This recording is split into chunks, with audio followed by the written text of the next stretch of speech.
This is not another boring podcast. Mustafa Al Jazari through the police body cams. Judge Carol Weimer under the microscope. We're here in front of the DOJ building. The FBI building is right across from us. And we're talking about what Amy Ashworth has been doing to Mustafa Al Jazari for the past 2 years. Now, before we dive into this podcast, I want to thank the officers that are behind me. I want to thank their supervisor for coming out and having a conversation with me and praying for my brother Mustafa. And about 2 months ago, we were here and he had a beautiful conversation with my beautiful mother. And I want to thank him for coming out and having a conversation with me. And that makes a huge difference to have an individual in a badge and a uniform come out and listen to you, listen to what you're going through. I want to remind everybody that when we're having conversations about what they're doing to Mustafa, what they're doing to other individuals in this county, when we're talking about police misconduct, this is not a reflection of every police officer. The majority of police, they do their job. They swear an oath. They protect this community. They put their life on the line every day when they wear a badge and a uniform. And this is not a reflection of every police officer. Now, when you have police misconduct, it is up to the community to come out and talk about the police misconduct. Talk about the officials that are not holding those officers accountable. And that goes to the core of why we're here. What we're talking about is a Commonwealth attorney, an elected Commonwealth attorney by this community. She's not doing her job. Anytime you have police misconduct, what she does, she goes to a judge and she seals off body cams and discovery. Commonwealth attorney has done that to Mustafa. Commonwealth attorney has done that to another individual. Her name is Tatiana David. Commonwealth attorney has done it to Juan Campos, an 18-year-old that was murdered in our county jail 9 days into his incarceration. Now we have other files. These files are sealed and we're actively leaking them on the internet. And we sit here on this podcast and we're talking about the Mustafa Al Jazari case and other files that we are in possession. Now I want to thank the police officer that supplied me with this material, and that goes to the core of what we're saying earlier, that there is a lot of police officers that are not okay with police misconduct. We pray for them. We thank them for being and protecting this community, and we're here. It is our job as the community to come out and talk about what is going on in the community, to keep this community protected from those that have a badge and a uniform that are not doing their job. Now, today, what I want to talk about, before I dive into what we're talking about, I want to address how cold it is here. It's freezing. And it takes a special kind of dedication to be dressed up in a tie, in a suit and in a tie, in this cold weather. I should not be in a tie right now. I should be in a hoodie and a thicker jacket. But I'll tell you, we're going to be dressed in a suit even though it's freezing. And if that doesn't tell you that we're dedicated to exposing Commonwealth Amy Ashworth, I don't know what does. We have a live stream, a 24/7 live stream into the Department of Justice, into the FBI building. We're holding a podcast every day in front of the Department of Justice, in front of the FBI building. And we're talking about materials that Amy Ashworth is terrified to talk about. That she went up to a judge and she sealed it from the judge, from the community. She went up to Judge Carol Weimer and she sealed off this material. She sealed off Mustafa's dash camera. This Commonwealth attorney is terrified of Mustafa's dash camera. Why not release this dash camera out to the community, Commonwealth Amy Ashworth? in this dash camera. We're in possession of this dash camera. We are released on the internet, and what we're about to do is dive into the details of this dash camera. That it shows it's a vehicle accident that Commonwealth Attorney is terrified that this community is going to watch. Now, before we dive in, I want to thank our friends and supporters that are on a group chat. Shirley, Casey, Stefana, Becky, who else? And anybody else that's going to be joining later. I want to especially thank Shelly and Shirley, Farah, Missy for donating into the legal fund. Mustafa's legal fund is a Cash App. It's a $ Mustafa Legal Fund. It's a simple Cash App to donate to Mustafa's legal fund. We're actively attempting to hire a lawyer for Mustafa. The lawyer that he has now, the lawyer we had stole over $55,000 from us, Casey Stephen. Apparently, he has a relationship with the investigator that falsified the police reports and stole our money. Fast forward into 2 years until today, Judge Carol Weimer, the judge that has not been impartial in the Mustafa Al-Jazari case, called on his best friend. Now, this lawyer that Judge Carol Weimer called on is not on the public defender list, is not getting paid by anybody. And when you ask the lawyer, he said, I'm doing it a favor for Judge Carol Weimer. I mean, great, Mustafa has a lawyer, but to have the judge that has not been impartial in Mustafa's case for the past 2 years call on his best friend and assign him a lawyer, that's a problem. It's yet to unfold. The situation is yet to unfold. I don't want to rush to judgment on this lawyer and before we actually see what this lawyer is all about. But I tell you, it doesn't look good. And this is why we're actively asking the community to donate into Mustafa's legal fund, to find him an independent lawyer that can be with this lawyer. I mean, this lawyer can stay on, but to sit here and say that the judge that has not been impartial is calling on his best friend is a problem. But like I said, I don't want to jump to conclusion before we see what this lawyer is all about. In the meantime, we're asking the community to actively donate into Mustafa's legal fund so we can get him an independent lawyer. And Mustafa's legal fund is a Cash App. It's a $ Mustafa Legal Fund. On that note, what I want to dive into is the dash camera that we're in possession of. The dash camera that the prosecutor and the Commonwealth Attorney, Amy Ashworth, is terrified that this community is going to get to watch. In this dash camera, you'll see that this is a vehicle accident. Now, Mustafa has been held in our county jail in solitary confinement for the past 2 years without a preliminary hearing. They suspended his preliminary hearing. Tell me, where do you find a case where they suspend your preliminary hearing? They're terrified. So they suspend the preliminary hearing. They hold Mustafa in solitary confinement. In Virginia, you're entitled to a speedy trial. Within 6 months, you're supposed to have a trial. Now, Mustafa never bypassed his speedy trial. He never waived the speedy trial. He never waived it. Why is it that Mustafa is held in a county jail without a preliminary hearing for 2 years, without a trial? And they refuse to put his evidence on the record. Now, what have they done in Mustafa Al-Jazari's case? This is a vehicle accident. On dash camera, it's a vehicle accident. Mustafa was not speeding. Mustafa's toxicology report shows no alcohol and no drugs. Mustafa was not driving reckless. He was driving normal.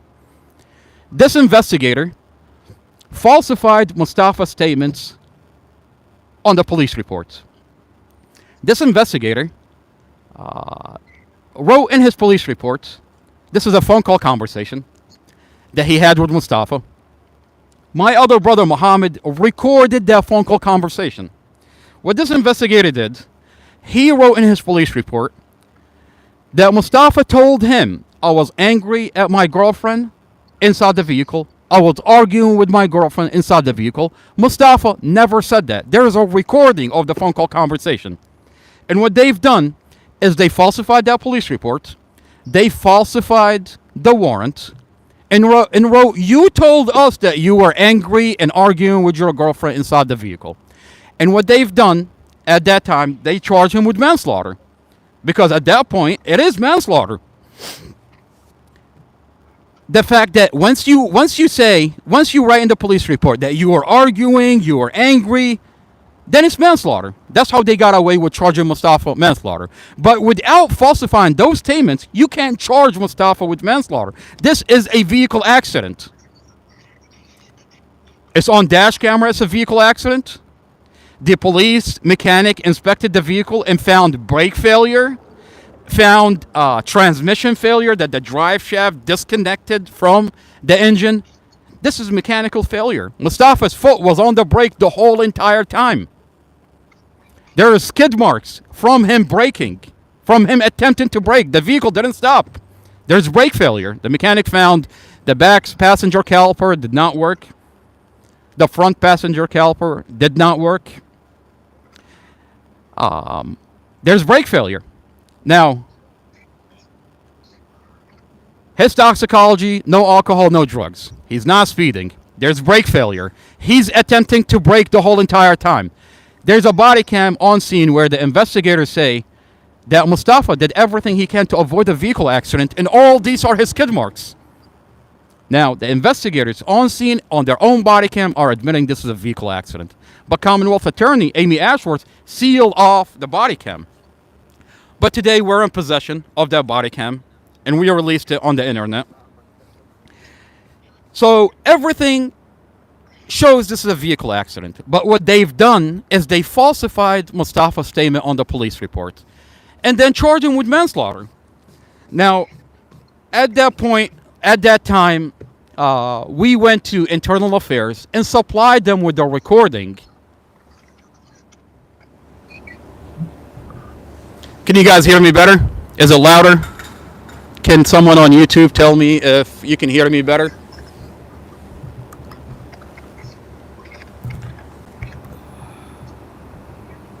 I think you can probably hear me better. If someone on YouTube, if they can just write something in the chat so I can know that you can hear me. Casey, can you do me a favor? Can you go on YouTube and see if you can hear me okay there? Is it loud enough? If you can just type there, something in there. It's okay? All right, perfect. Shirley, thank you, ma'am. Thank you, ma'am. So, at the time, when they charged Mustafa with manslaughter, when they falsified his statements, we went to Internal Affairs with a recording. Farrah, thank you, ma'am. We went to Internal Affairs and supplied them with the audio recording between Mustafa and the investigator. This was a phone call.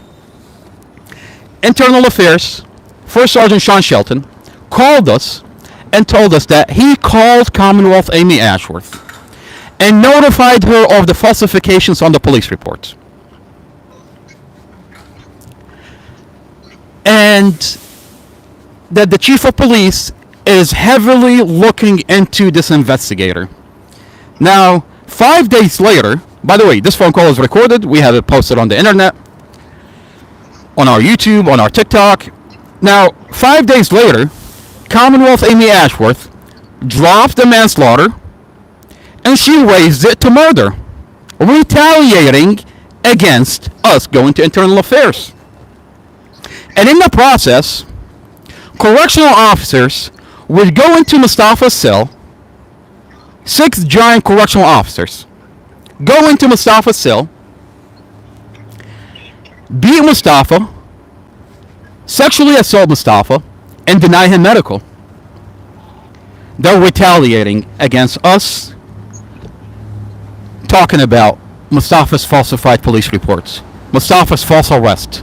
This was a CCTV video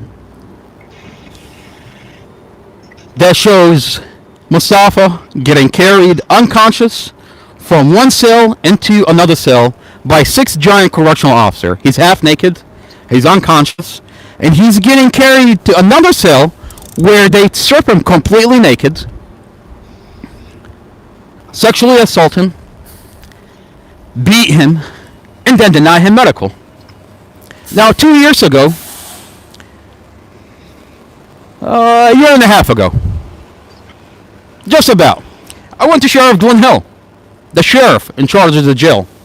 And I told him, Sheriff, your correctional officer beat my brother, sexually assaulted my brother, denied my brother medical. My brother is dying inside your jail.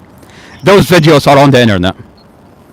Sheriff comes up to me and tells me my correctional officer would never do anything like this. He said, I reviewed the videos. There is no video of your brother getting beaten up. Well, Sheriff Glen Hill, today I have the video. A CCTV video from inside your jail that my brother is getting carried unconscious, half naked from one cell into another cell, while another correctional officer is still hitting him on the head and kicking him. What kind of jail are you running, Sheriff? Today we're here in front of the DOJ, in front of the FBI building, and we're asking them to do their job. When the local government fail you, you ask for the federal government to step in. We're not asking for much. We're asking for the DOJ to do their job. This is a video of our correctional officer. This is Mustafa. He's getting carried unconscious from one cell into another cell, half naked and unconscious. If you focus on his feet, he's being airlifted. They take him to another cell and then sexually assault him and then strip him naked, beat him. We're in civil litigation right now with Mustafa filed a lawsuit. We have a lawsuit against the jail. Mustafa was a paralegal, so he doesn't have a lawyer, but he wrote a motion, a 20-page motion from solitary confinement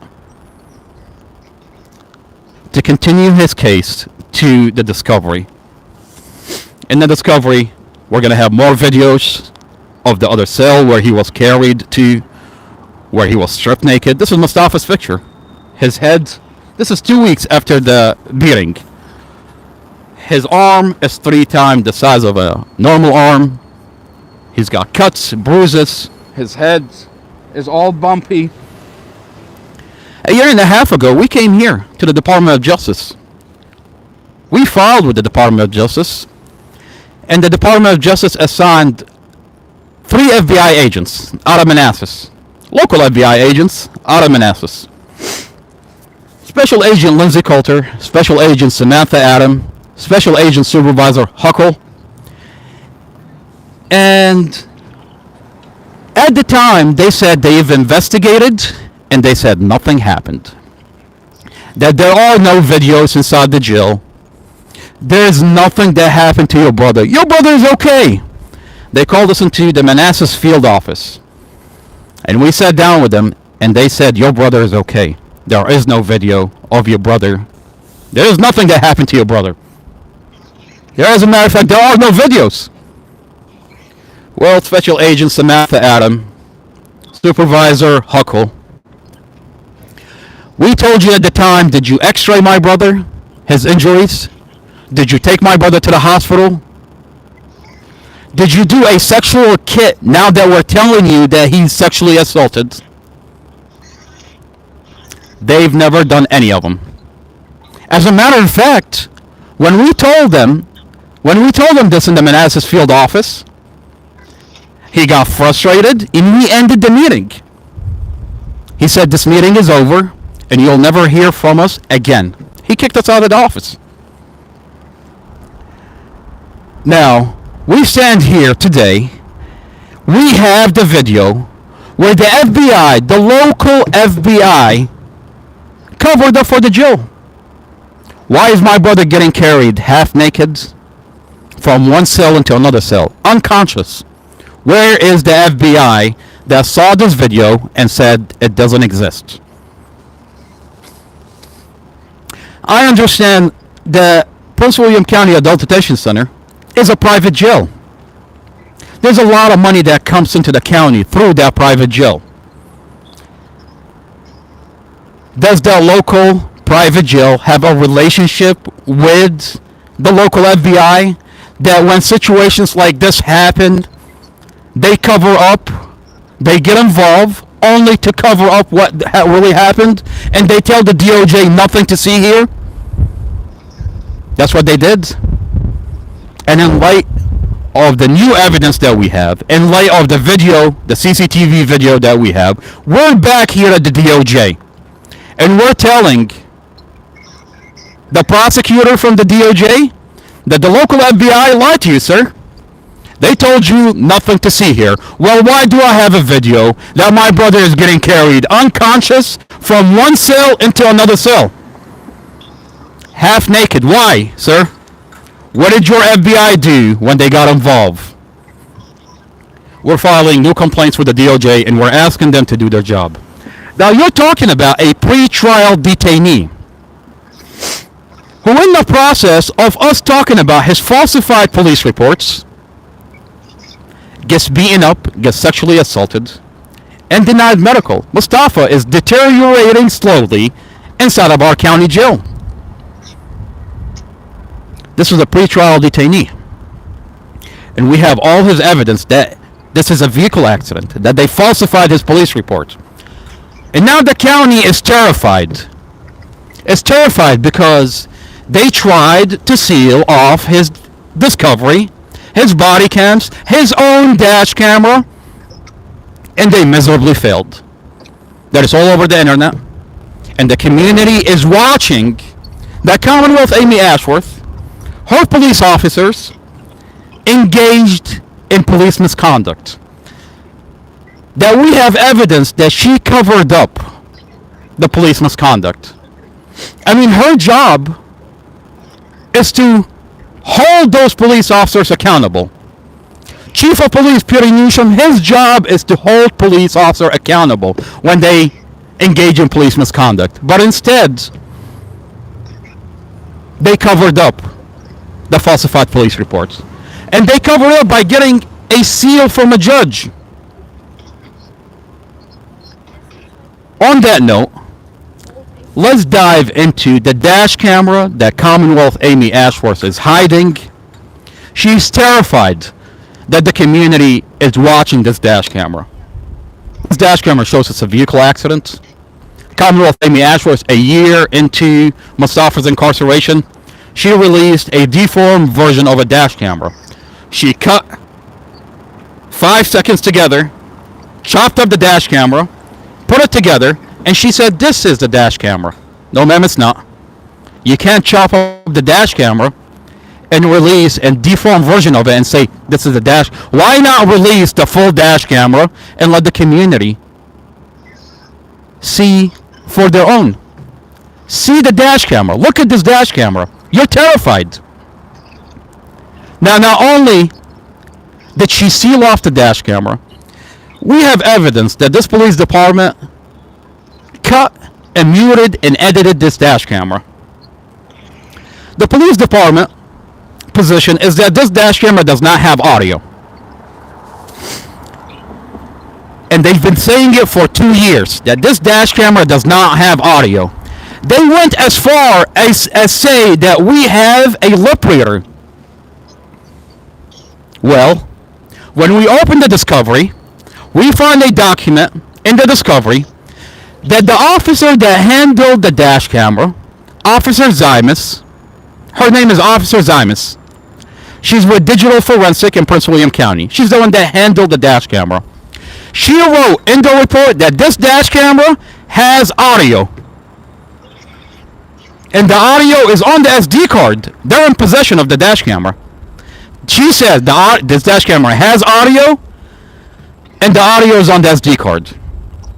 But of course, that's a sealed document. They sealed off the discovery. There is no way that this document was ever going to get released. They seal off the document, they seal off the notes, and they come out to the community and say, this dash camera doesn't have audio. That we're getting a lip reader. This is a Rexon dash camera. If you were to buy a dash camera, my brother had this dash camera since 2018. Mustafa was involved in a lawsuit against the police, a giant lawsuit, over $500,000 lawsuit. And he had a lawsuit from 2018 all the way to the day of the accident. This was an ongoing lawsuit. And the lawyer at the time told him, you're suing the biggest gang in America. Expect harassment.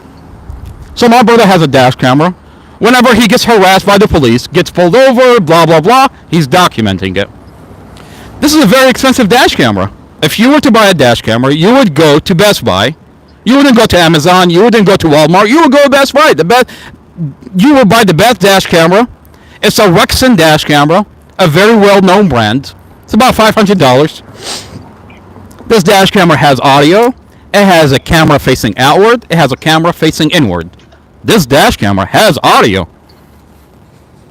And the police department for 2 years say it has no audio. I mean, the more you look into this case, the more disturbing this case gets. Now we're finding, when we open the discovery, that this dash camera does in fact have audio. And the police are admitting it. Officer Zymus. Now, this dash camera cuts off before impact. We're in position of whatever is in the discovery, Mustafa's discovery. They say, the police department say, this dash camera is cut. It stops before impact. This is all we have. How? I like someone to explain to me how a dash camera stops before impact. But that's what the police department say. Now let's entertain that narrative and say, okay, all right, it stops before impact. Now, this dash camera, when it records in 1 minute increments. It records, there's an outside camera and there's an inside camera. And it records in 1 minute increments. This dash camera is about 33 minutes long in the discovery. When you open the discovery, you find 33 minutes, 8.3 seconds. Now, the disturbing part in this case is when you look at the last 8.3 seconds, facing outwards, facing inward. A camera facing outward and facing inward. Why does the 8.3 seconds fall on different frames? If you measure the frames facing outward, you'll see that the frames are 8.3, but the frames facing inward is 8.0. There is no way that a dash camera, if you were to entertain the narrative that the camera mysteriously stopped working before impact, there is no way that the dash camera is going to fall on different frames. This is proof that they cut the dash camera. The camera facing outward, the camera facing inward is connected to the same computer inside this dash camera. If it were to stop on its own, which doesn't happen, it would fall on the same frame. The only way it doesn't fall on different frame, if someone cut this dash camera manually, that they cut it by seconds and not by frame. This police department is so incompetent that even when they cut this dash camera, they cut it by seconds and not by frames. You don't have to take my word for it. I put a video on the internet where I'm measuring frames and it falls on different frames. This is proof that this police department manually cut this dash camera. Now the question is, why are they cutting the dash camera? We'll get into it. This is the dash camera. And when you start counting frames, you notice that the inside camera is going to stop before the outside lens. The camera facing outward is going to continue rolling, and the camera inside stops at 8.3, while the camera facing outward stops at 8.3. There are missing frames.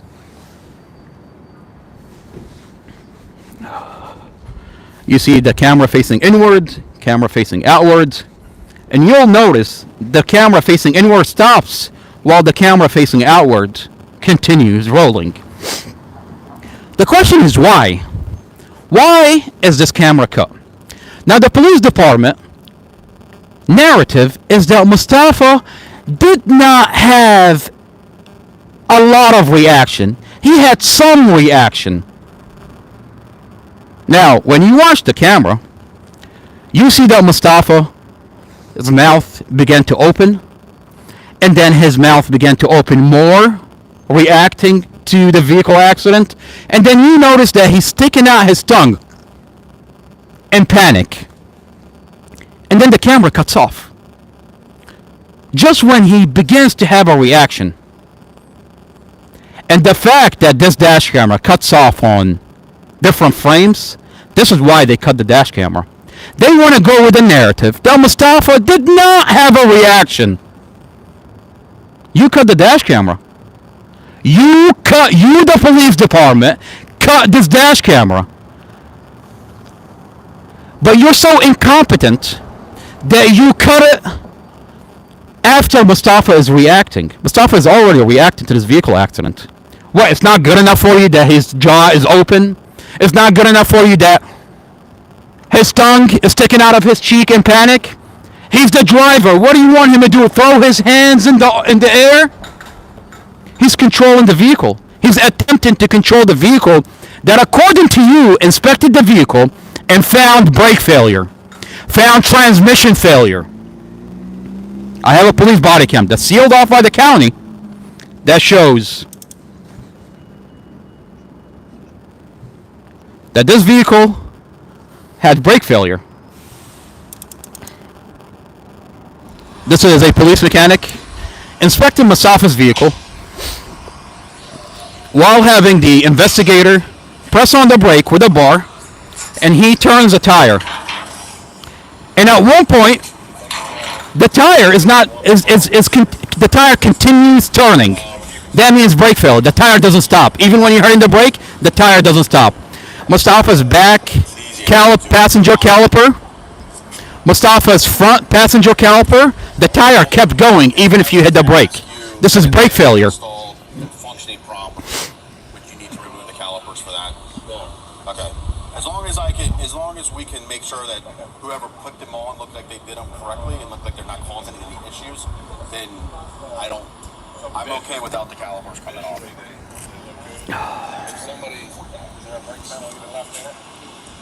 Yeah. I can give you a pipe or bar, push on it, and I see if it fits the location. Yeah, that's fine. I think we can do that. So he has a bar. He's about to press the brake. That's the investigator. That's a police officer. While the mechanic is turning the tire, and you'll hear the tire keeps going, even when you're hitting the brake. For the stopping of motion.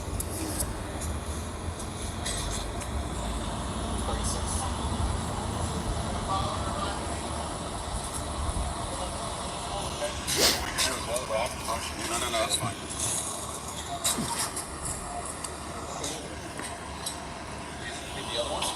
No, I was. Go forward. Go forward. All right. It works? Okay.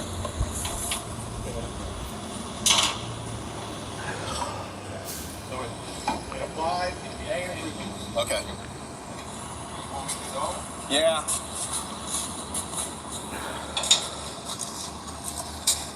Just tell me when you're ready.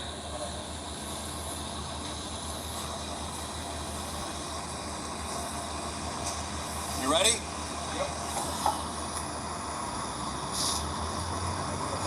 I'm applying it.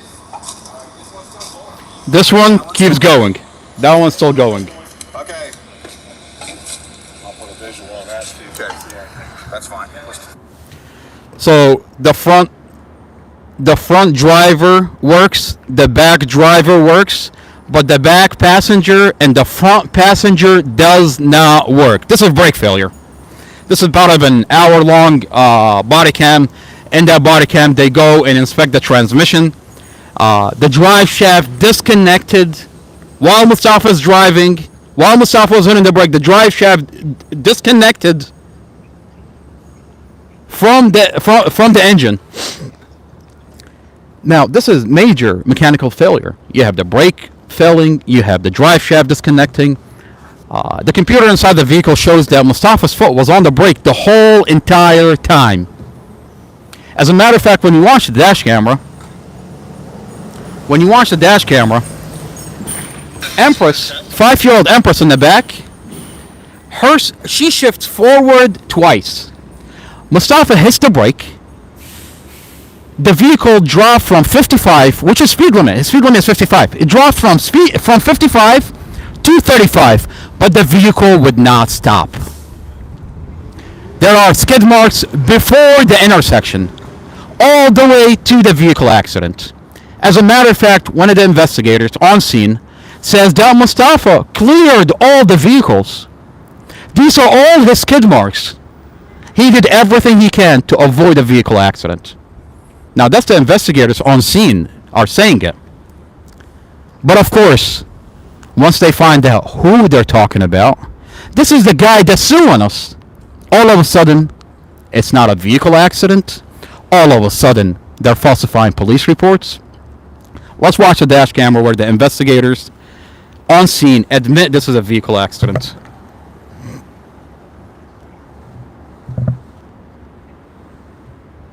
By the way, this is sealed body cams. This body cams is sealed by Commonwealth Amy Ashford. She's terrified with what her officers are saying on scene. Why do you think they sealed it? Because they want to seal this off so they can falsify this police report. I mean, the same investigator that says all these are Mustafa's skid marks, that he did everything he can, cleared all the vehicle, sits on a stand and say Mustafa doesn't have any skid marks. That Mustafa didn't do anything to avoid a vehicle accident. What are you doing, sir? Did you expect and think that these body cams are not going to get released out to the community? The Judge Carol Weimer, sits there and entertain this BS in his courtroom, and he's the one that sealed off the body cams. He's the one that sealed off the documents. He gets to watch this investigator take the stand and lie when on body cam is he saying something completely different. So you want to tell me on body cam Mustafa is innocent? This is a vehicle accident. But after you find out that he sued you, you want to say, oh, that's the guy. We're going to falsify his police reports. We're going to seal off his body cams. We're going to get on the stand and say whatever we want. And not in a million years that they expect that sealed body cams are going to get released out to the community. Let's watch that body cam. This is Investigator Chad Mason talking to Investigator Robert Drum. Robert Drum is one of the officers that falsified Mustafa's statements, and that's how they initially arrested Mustafa for manslaughter, because he said, you told me, Mustafa, that you were arguing with your girlfriend inside the vehicle. You told me that you were angry at your girlfriend inside the vehicle. Of course, my other brother had recorded that phone call conversation. We have evidence that he lied, and that's how he falsified the warrant. That's how he falsified the arrest. And that's how he initially arrested Mustafa with manslaughter. Let's watch that body cam. So driver's not buckled. Neither is mom trying shotgun. Also, but at least the kid was. Kid was buckled. Now, mind you, the kid is buckled. 5-year-old Empress. When you look up Mustafa al-Jazari case, what did they say all over the news? All over the news, they said that 5-year-old Empress was not buckled. And they went on and they said that investigators say Mustafa drove intentionally into oncoming traffic. Now, on body cam, he's on the scene. And he says 5-year-old Empress is buckled. So what are you doing going on the news as lying? I'll tell you what they're doing. They're telling this community a Mustafa, a Muslim man, intentionally did not buckle a 5-year-old. Intentionally killed a white girl. A Mustafa, a Muslim man, intentionally did not buckle a 5-year-old. And this monster killed a white girl. And then they put our address online. The police department. The police department has a Facebook, has an official page for the police department, and when they originally reported on this, they put our home address. Our home address was on the internet. What were they telling people? That a Muslim man intentionally did not buckle a 5-year-old, and this monster killed a white girl. Here is his address if you want to go do anything that you want to do to this family. I mean, wasn't that the idea? In what case does the police department post your home address? In what world is it legal to have the police department dox you on the internet? Our home address to this day is still on Facebook. You don't have to take my word for it. Look up Prince William County, Virginia.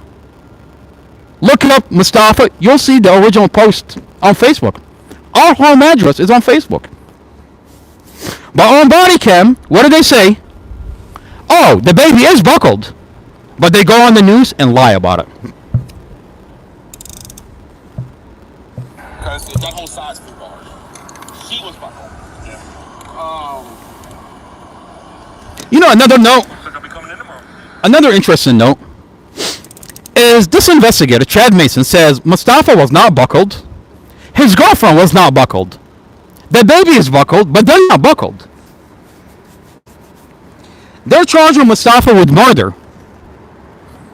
That he intentionally drove into oncoming traffic. Does it make sense to you that I'm going to drive into oncoming traffic and put myself at risk? You're telling me that he wanted to kill his girlfriend and her baby and kill himself?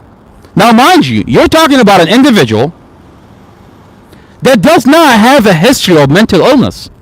There is no history of mental illness.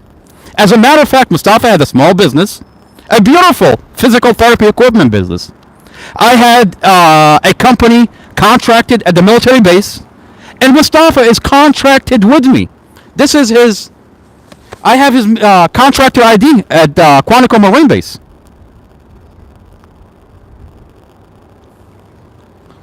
And you want to tell me that guy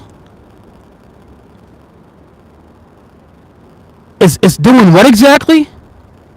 Mustafa was a paralegal. As a matter of fact, he's writing a 20-page lawsuit motion to continue this case. That guy, you're talking about that guy? The narrative has to make sense. And not only that, they're talking about that guy didn't even buckle himself up. You think I would put on my seatbelt before I attempt to go into oncoming traffic? And why would I go into oncoming traffic, putting myself at risk? Are you kidding me? Wait a minute. You have a dash camera inside the car.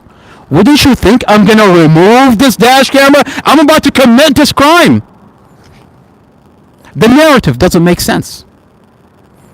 No wonder the dash camera is sealed. The body cams are sealed. The documents are sealed because everything is falsified. They falsified all of it. His own dash camera is cut and muted. Let's continue watching this investigator. So you see your marks now, John? Well, the AOI is somewhere around here. That comes all the way back to about right here.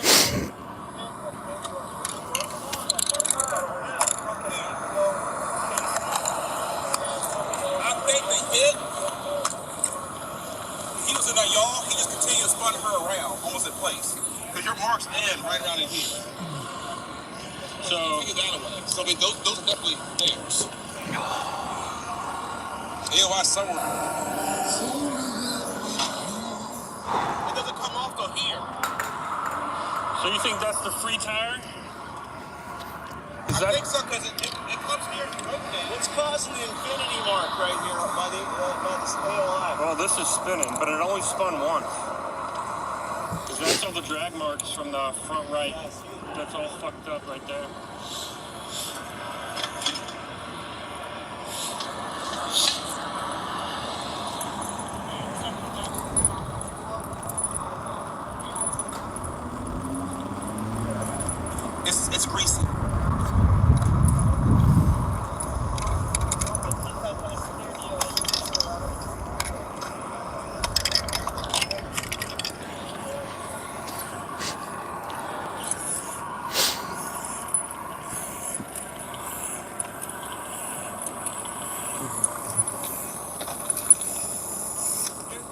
that skid from him? Yeah, so that's all him. That's all him. Twice. The skid marks is all him. Damage is on the right, which caused him to flip that way. So. And then it finally broke off with suit. So that's her. They're coming in sideways. Gets popped, rotates. She just rolls backwards. So here's the question: which way did they? Because she comes straight, she hits. She would have turned into it. Did you hear what he just said? He has a method. He clears all the vehicles, and the SUV turns into him. Mustafa takes a lane, the camera that we're about to watch. His girlfriend is giving him directions. He's not familiar with the road. His girlfriend is giving him direction, and she's telling him, she's motioning, keep going. Telling him, there's a vehicle in front of Mustafa. He takes a lane. He thinks it's a regular lane. Now you're going 55 miles an hour. That road, people treat it as a highway. They drive 70 miles an hour. They're flying down that road. I drove that road so many times, trying to study this road. And people treat it like it's a highway. But Mustafa was not speeding. Mustafa was driving speed limit. There's a vehicle in front of him. When you watch the dash camera, his girlfriend is giving him direction, telling him to go. There's a vehicle in front of him, and he's trying to bypass that vehicle in front of him. He takes a lane, and he thought it was a regular lane. You're going 55 miles an hour. When he realized it wasn't an actual lane, he did everything he can to get back to traffic, but there's a vehicle on his right that's blocking him. He takes a lane. He tries to get back. There's a vehicle blocking him. At that point, you can't get back. There's a vehicle blocking you. You're going 55 mile an hour. You can't get back into traffic. You hit the brake, and there are skid marks before the intersection. The vehicle doesn't stop. Your foot, the computer inside the vehicle, shows that his foot was on the brake the whole entire time. The vehicle doesn't stop. He managed to get the vehicle from 55 to 35. But the vehicle keeps going. Now you can't get back into traffic. The vehicle doesn't stop. You're already in oncoming traffic at that point. There's a medium in front of you. There's a sidewalk in front of you, a medium. You're not going to run the medium over. You can't get back into traffic. You're already in oncoming traffic. Now, Mustafa avoids every vehicle. And from what we just watched, the investigator said he clears all the vehicle. That these are all his skid marks. And the SUV turns into Mustafa. The SUV is a PLS patient. She's heavily medicated on medication that she's not supposed to be on the roads. And if you look at what PLS condition is, PLS is you have weak motor functions in your lower extremities and your upper extremities. And the computer inside her vehicle shows that she was going 60 miles an hour, that she never hit the brake. And what the investigators show, she turned into him. I'm not saying it's her fault. What I'm saying is for the police department in their falsified police report to not even mention anything is a problem.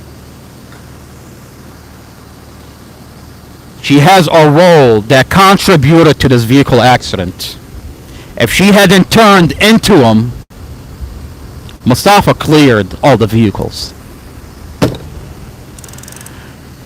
Let's dive into the dash camera and the details of the dash camera. This prosecutor is terrified to have the community simply watch this dash camera. I mean, for the prosecutor that screams Mustafa is guilty, why not release his evidence and let the community see how guilty he is? She's terrified because this dash camera shows that this is a vehicle accident.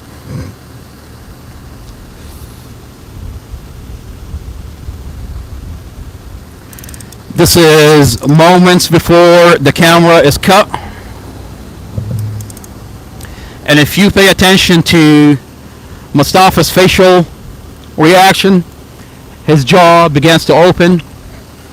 He sticks out his tongue inside his cheek in panic, and then the camera is cut. You see 5-year-old Empress in the back. Her seat is shifting forward. That shows that Mustafa is hitting the brake. The baby shifts forward. The whole entire thing. Mustafa's weight shifts forward, as if when you're hitting the brake.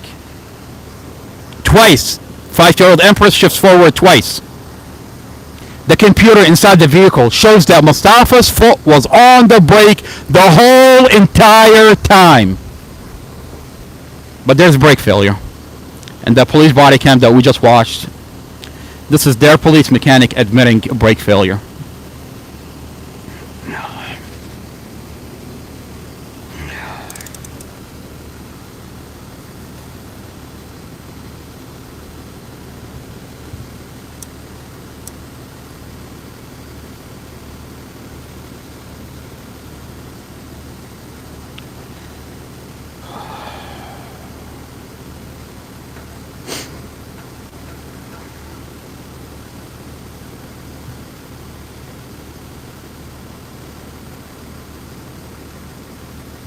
What we're going to do now is pull up the dash camera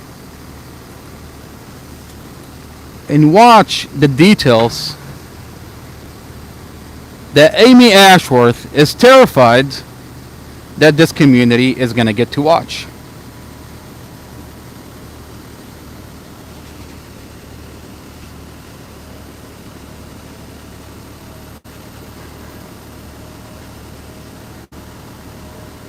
Just 24 hours.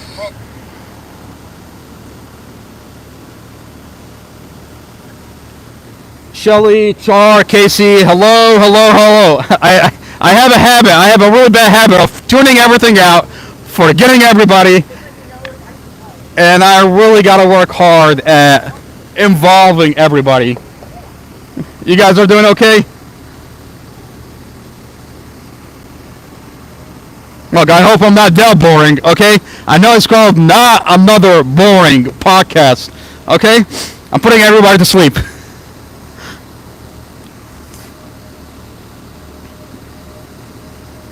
The other day, one of the correctional officers goes up to my brother. My brother tells him, "Are you watching the podcast?"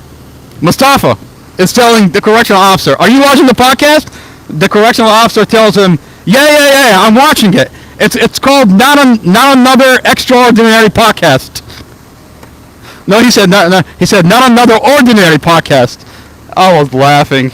I was like, this motherfucker is making fun of my. But you know, I'll tell you. Since we began leaking all the material on the internet, a lot of correctional officers are going up to my brother and are beginning to build a relationship with my brother. And I mean, you have a situation where the police department put my brother and painted him as a monster. And now that these correctional officers are watching, literally everything is falsified in his case. That you have a tragic vehicle accident. You lost your family inside that vehicle, and to wake up from a coma to a police officer falsifying your material, this is a crime. It's a crime in progress. And you expect Amy Ashworth and Chief of Police to have held those people accountable. Instead, they seal off everything. But we're going to get to the bottom of it, and we're going to make sure that these individuals are held accountable. Great skin starts here. From clearing to brightening, Hand & Stone delivers real results you can see and feel. This is Mustafa's dash camera.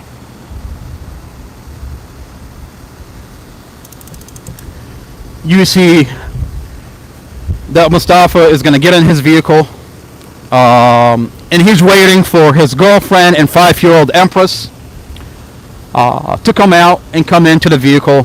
Mustafa is taking his girlfriend.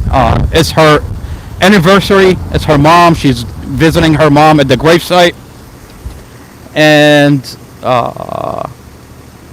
you see Mustafa, while he waits for his girlfriend and 5-year-old Empress, is washing the car. You see him cleaning the outside of the vehicle, cleaning the inside of the vehicle. Here you have him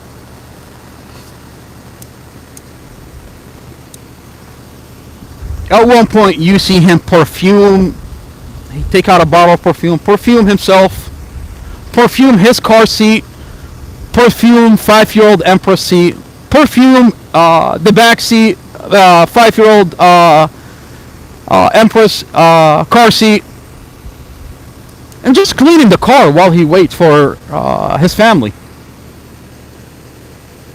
This is Mustafa, just cleaning the outside of his car.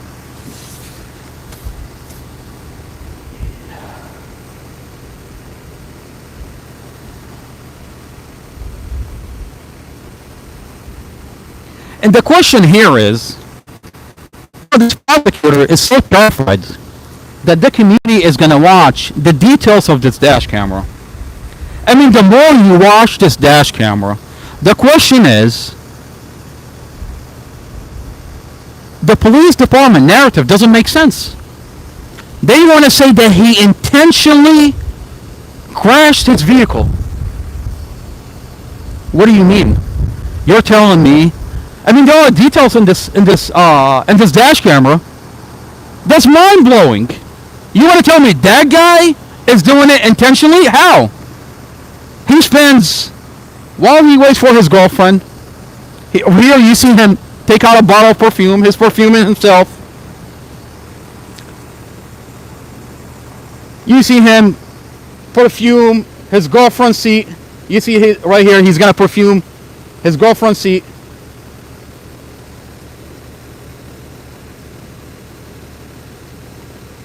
He perfumed himself, he perfumed his seat, his girlfriend's seat, 5-year-old Empress seat, and here he takes out a napkin, and he's going to start cleaning the car. That guy wants to crash the vehicle intentionally? I mean, how does that make any sense? There are so many details in this body cam. The more you watch it, the narrative from the police department doesn't make sense. And that's why it's sealed off. Because when you watch the dash camera and you listen to what this Commonwealth attorney is talking about, her narrative falls apart. She's charging him with murder. Premeditated murder. That he planned this out. What do you mean, lady? Specifically, she says that Mustafa, it was his idea to take 5-year-old Empress, to take his girlfriend, put them in a vehicle only to crash him. That's disturbing when you find out that the Google Nest inside the apartment show that it was Dorothy's idea, that Mustafa woke up late. He woke up and it's his girlfriend that's asking him to take her to the cemetery. It was his girlfriend that was asking 5-year-old Empress to take her to, it was his girlfriend that asked 5-year-old Empress to go with her. It wasn't Mustafa's idea. And then in the forensic interview, we have a forensic interview with Dorothy's 10-year-old child. He said it was mom's idea. You see here, he says it's mom's idea. So how could you charge him with premeditated if it's mom's idea? This is his girlfriend, Dorothy. She has flowers in her hand.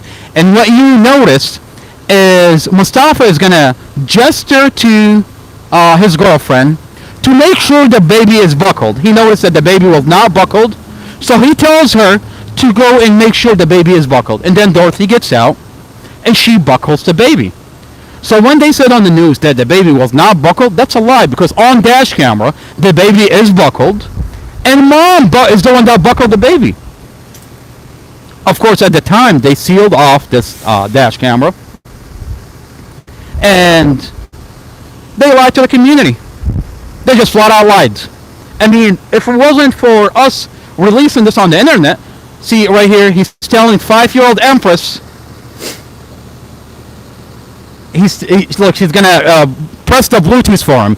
This is a specific kind of relationship that you have with 5-year-old Empress that she's willing to turn on the speaker in the back for you. I mean, if that baby did not care about Mustafa, didn't have a beautiful relationship with Mustafa, she didn't turn on the speaker for him. And then you notice that now at one point Mustafa was telling her about the buckling the baby. She gets out and she buckles the baby.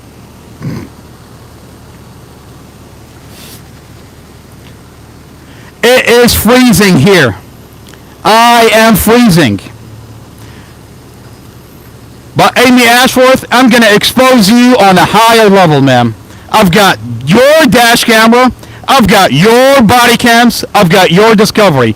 And I'm sitting right here in front of the DOJ, freezing my toes off. And you're going to get exposed.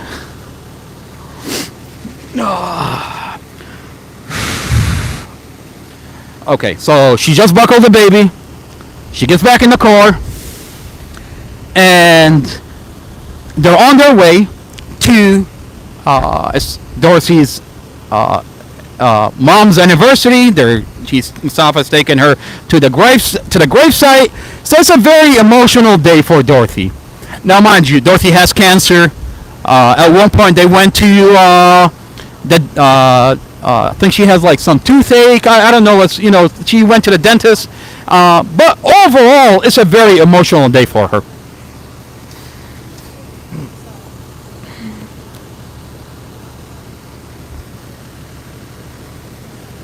Okay, Mustafa has his cell phone connected to the Bluetooth speaker in the back. Now, this is a JBL speaker, and we all know what a JBL speaker is. The faster the light goes back and forth, the louder the music is. This is very interesting because the prosecutor, they falsified Mustafa's statements. And they said, you told us that you were arguing inside the vehicle. You told us that you were angry at Dorothy, your girlfriend, inside the vehicle. But when you watch the dash camera, there is no argument inside the car. There is no argument inside the car. At no point do you see them argue.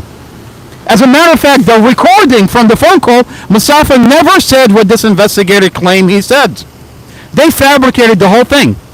At the time, they sealed off the body cam, the dash camera, so they can say whatever they want. Mustafa is driving. They're listening to music. The windows are open. And they pull into a 7-Eleven. Now, Mustafa pulls into the 7-Eleven. And we have the CCTV from 7-Eleven. And you'll notice something really interesting from the CCTV video. We'll watch the CCTV video. And of course, Commonwealth Amy Asher was terrified that this CCTV video exists. Because what we'll see on there, something that contradicts the narrative of the police department. The police department claimed that this is intentional, that he wanted to do this on purpose. Well, when you watch the CCTV video, it doesn't make any sense anymore. Her narrative, the police department narrative, doesn't make sense anymore. Keep in mind, put a side note to the CCTV video from 7-Eleven. Because that CCTV video is going to knock the whole case out of the water.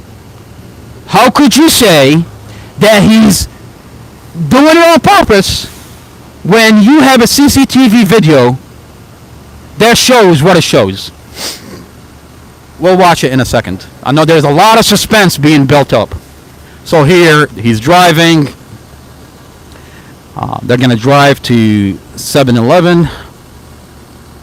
And mind you, the vehicle accident happens literally 3 minutes after the 7-Eleven. Make this make sense, Commonwealth Amy Ashworth? Of course you couldn't. That's why you sealed off all the body cams.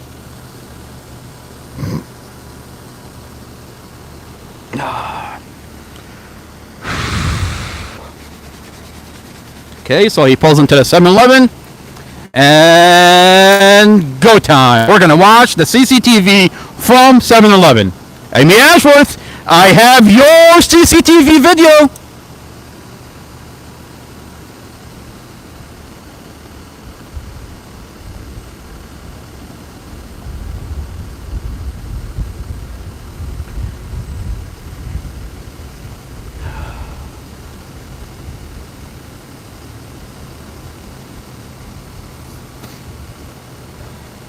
Now we have the CCTV video from inside 7-Eleven, and we have the CCTV video from outside 7-Eleven. So it sees an overall picture.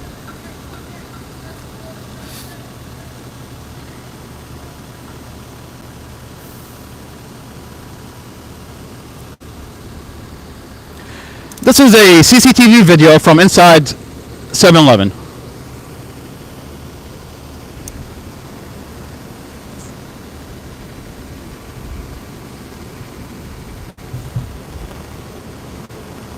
And here you see Mustafa is buying cigarettes. And the clerk behind the register is giving him a hard time about the coupon that he's using for the cigarette. That coupon he's buying a pack of Newports, and you save $2 off your pack of cigarette. And the clerk is giving him a hard time. And Mustafa is going back into his email, pulling up the original coupon, and he spends about a good 10 minutes. Now, the question here is, let me zoom in. You see that? You see when you zoom in, this is a coupon that you're saving $2 off your pack of cigarette. The question is, you want to convince me, you want to tell this community that Mustafa is doing this on purpose, that he crashed his vehicle. By the way, 3 minutes after this, 3 minutes after the 7-Eleven, 3 minutes, the accident happened 3 minutes later. You want to tell me a guy that's saving $2 off his pack of cigarette, 3 minutes later, he went and crashed the vehicle on purpose? What are you talking about, lady? What are you talking about? Is this why you're terrified that you sealed off all the body cams? I mean, if Mustafa is guilty, release his evidence and let the community decide. But you can't. You can't, ma'am. Because once the communities watch the details of this case, they'll tell you you're a liar. You've been lying on Mustafa for 2 years. You want to tell me a guy that sits there, saved $2 off a pack of cigarette, is out to go and crash his vehicle on purpose? Now, we also have the CCTV video from outside the 7-Eleven. And it gets more disturbing. When you watch the outside, see, this is the outside while Mustafa pulls into the 7-Eleven.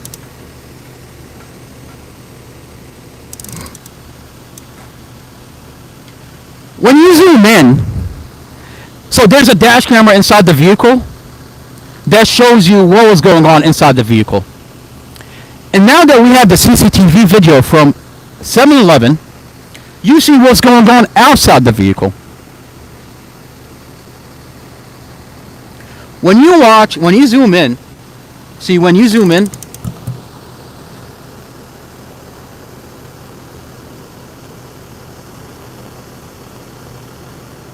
you can actually zoom in. And you have a bird's eye view on what's going on and what is Mustafa doing 3 minutes before the vehicle accident happened. And what you see here,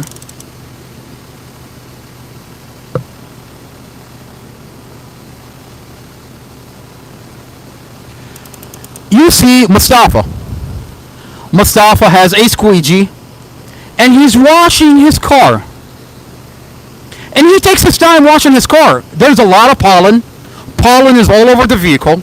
That you see him with the squeegee cleaning the windows, cleaning on top of the car, and cleaning the hood of his car, cleaning the back hood of his car, cleaning the side of his car. There's a lot of pollen. And he's removing the pollen off his car. You want to tell me that guy 3 minutes later crashed the vehicle on purpose? What are you doing? What do you mean? Why would he spend a lot of time, take off the pollen off the car, only to go and crash it on purpose later? 3 minutes later? Now, it gets more disturbing when you find out that Mustafa, inside the car, there's a camera inside the car, the dash camera shows that Mustafa had bought 5-year-old Empress a piece of candy. That's how much Mustafa cares about 5-year-old Empress. That he went and bought her a piece of candy. And then you see from this camera that Mustafa has a bottle of water and he's washing 5-year-old Empress from outside the car. She sticks out her hands and he's washing her hands. He's helped. You're telling me that guy doesn't care about Empress? That he's taking the time to wash her hands? And then he goes over and gets her napkins to dry off her hands. That guy doesn't care about Empress?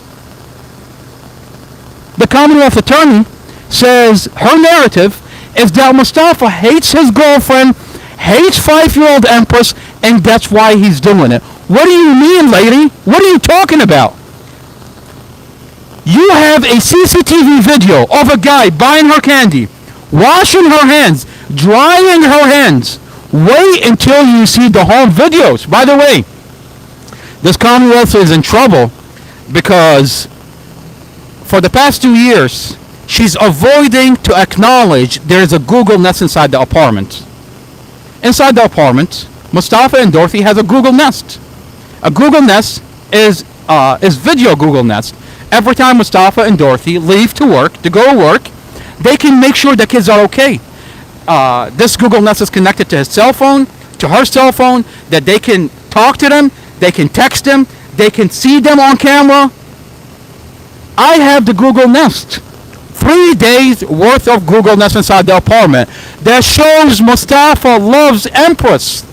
That Empress loves Mustafa. It's a father-daughter relationship.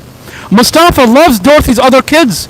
Dorothy has a 9-year-old, a 10-year-old, a 14-year-old, 5-year-old Empress. It shows a beautiful relationship. Dorothy loves Mustafa. Mustafa loves Dorothy. It's a beautiful relationship. The Commonwealth Attorney is terrified.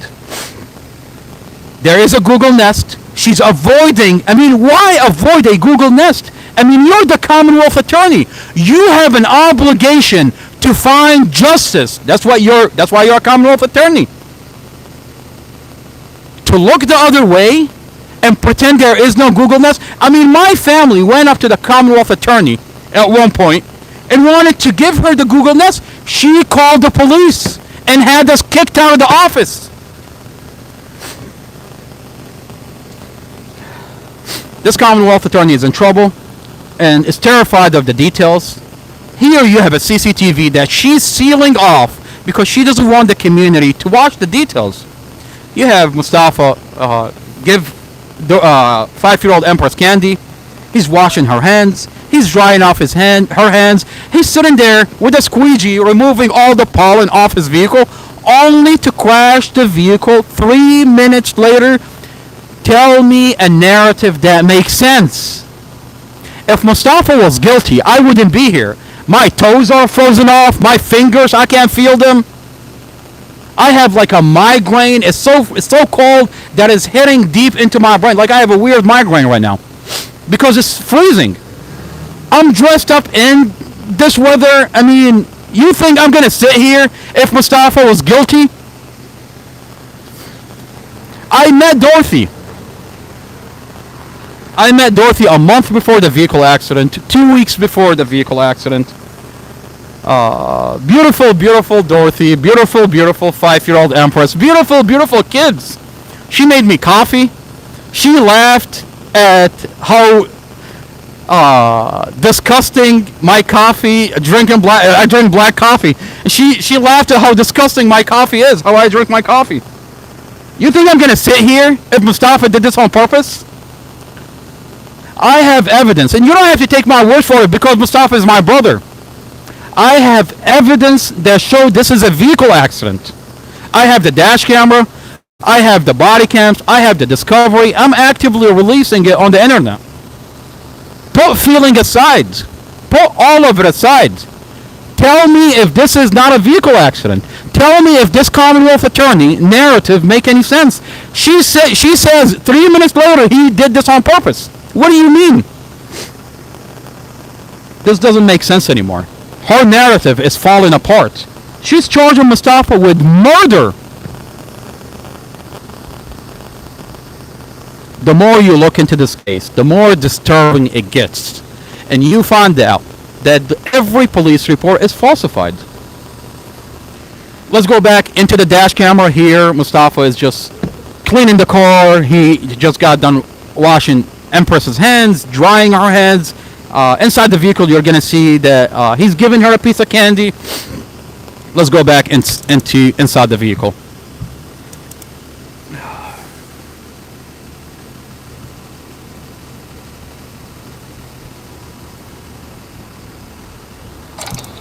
Got an emergency.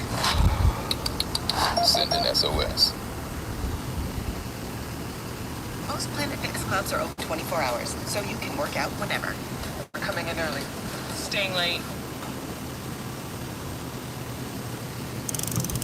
This is Dorothy inside the vehicle waiting for Mustafa to come out. He just went into 7-Eleven, and just what we just watched on the CCTV is Mustafa spends a good 10 minutes looking for a coupon to save $2 off his pack of cigarette.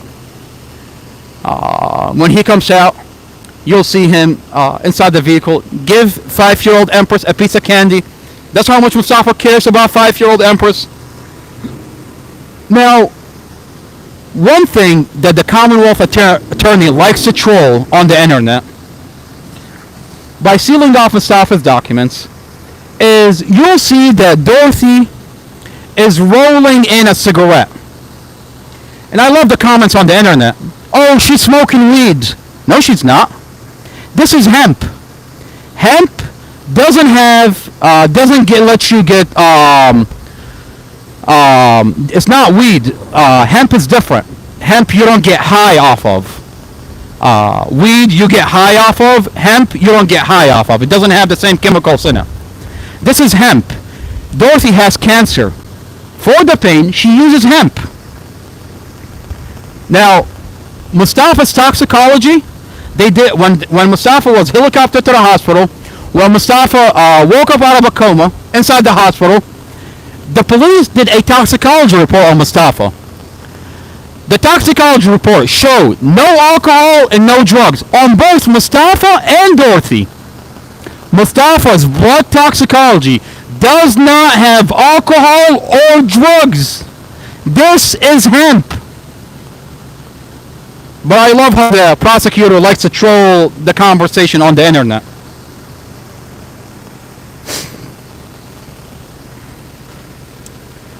So here, she's waiting for Mustafa. You notice that Dorothy began to cry. Mustafa is already inside 7-Eleven. Dorothy becomes emotional and began to cry, and then stops crying before Mustafa came back. This investigator falsified the police reports and put in the police report that Dorothy was crying, that Mustafa was arguing with her. Dorothy began to cry, and Mustafa drove the vehicle into oncoming traffic. That's not what happened. Mustafa is inside 7-Eleven. Mustafa had no idea that Dorothy was crying. I mean, this is an emotional day for Dorothy. She's going to visit her mom. It's her mom's anniversary. She's laying flowers on her mom's grave, and she began to cry. And then she stops crying before Mustafa even come back. This investigator blends a bunch of things together, and then they seal off the dash camera, hoping that whatever he says is gonna go. Not in a million years did they expect that we get to have the dash camera.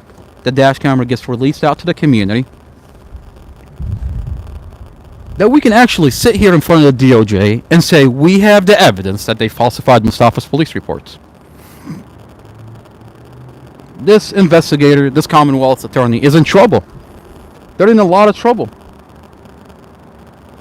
They did everything they can to falsify and seal, but it's not working. Everything is on the internet.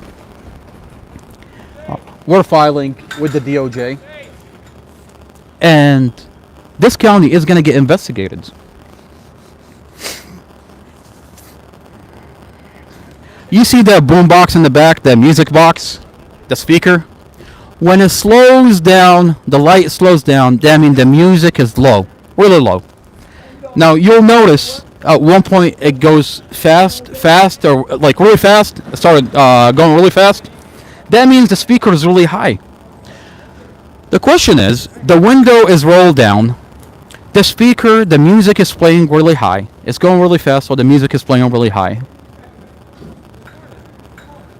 You can't even hear each other. What are you talking about? Arguing with each other. I mean, when you watch a dash camera, you're not going to see an argument. There is no argument. But this narrative that they want to put out doesn't even make any sense when you watch the dash camera. First of all, the window is down. The speaker music is playing really loud. You're passing a cigarette to Mustafa. Mustafa is passing the cigarette to you. First of all, if you're arguing with your partner, and you'll see that here later, you tell me that you're going to take a cigarette from them? You're going to give them a cigarette back? I mean, that doesn't even make sense. I mean, if my partner was arguing with me, and she's attempting to give me a cigarette, I wouldn't take it. If I was arguing with her and I'm giving her a cigarette, she wouldn't take it. There are so many details that when you actually watch this dash camera, the prosecutor is terrified. I cannot wait for trial. I can't wait for the jury to watch this evidence. This lady, this Commonwealth attorney, what she's getting away with is holding my brother, is abusing my brother, hoping that she's going to get a plea deal out of it. I mean, you beat him. You've had your jail. By the way, she's a Commonwealth attorney, but she's a jail board member.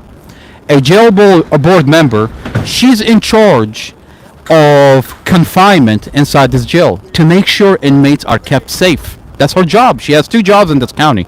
She's on the jail board that Mustafa's held in. So if there's any abuse, you can go to her and tell her that an inmate is being abused. And her job is to protect this inmate. Now, it's a conflict of interest to have the Commonwealth attorney who's prosecuting you, to have them ensure your safety inside the jail. It's a conflict of interest because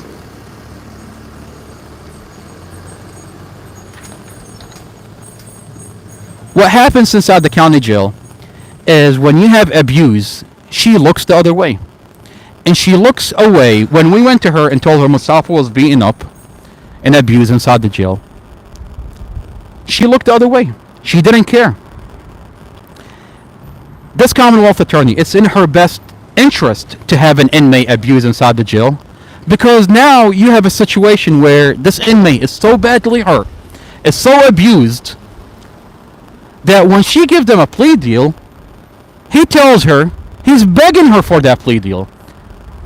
I mean, you want to tell me the same Commonwealth attorney that's prosecuting you is on a jail board protecting you from abuse inside the jail? I mean, it's a conflict of interest. It's in her best interest to look the other way so that she can give you a plea deal and you're begging for that plea deal. We see it in the Mustafa Al-Jazari case, and we see it in the other files that we brought up to her, and every single file, every single individual, she looks the other way. This Commonwealth attorney is using her position to look the other way and ensure that she has prosecutions. That when she gives you a plea deal, you're going to take it. And that's what she's hoping out of the Mustafa Al-Jazari case. I'll tell you that off the bat. And you don't have to have me tell you that. You're already figuring that out. When you look at the Mustafa Al-Jazari case and you watch, every police report is falsified. Body cams that show this is a targeted effort to lie about Mustafa, to put Mustafa in jail, to falsify. You have every piece of evidence that this is a vehicle accident, but they're hiding it. I mean, why falsify police report? If Mustafa was guilty, why not present the evidence the way they are? Why seal off the material? The body cams, the discovery. I mean, what they're hoping out of this whole entire thing, they can't convict. They're going to take Mustafa to trial, and Mustafa's coming home.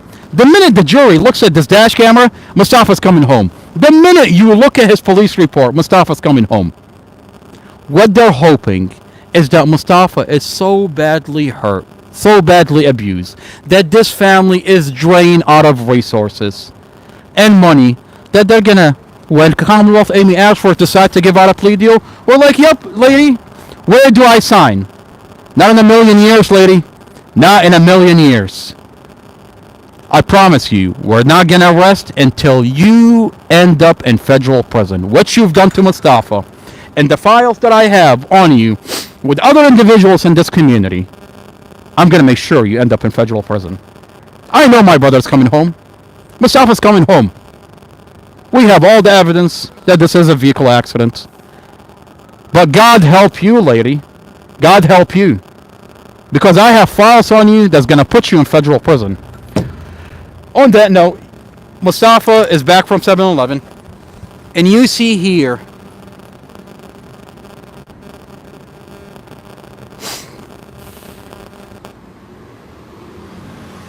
this is Mustafa coming back from 7-Eleven. At one point, you'll see him give 5-year-old Empress a piece of candy. Now, mind you, keep in mind, this is the same guy that she says, the Commonwealth Attorney says, doesn't care about Empress, hates Empress. You see him is going to give her a piece of candy. You're going to see 5-year-old Empress reach back at one point and connect the Bluetooth for him.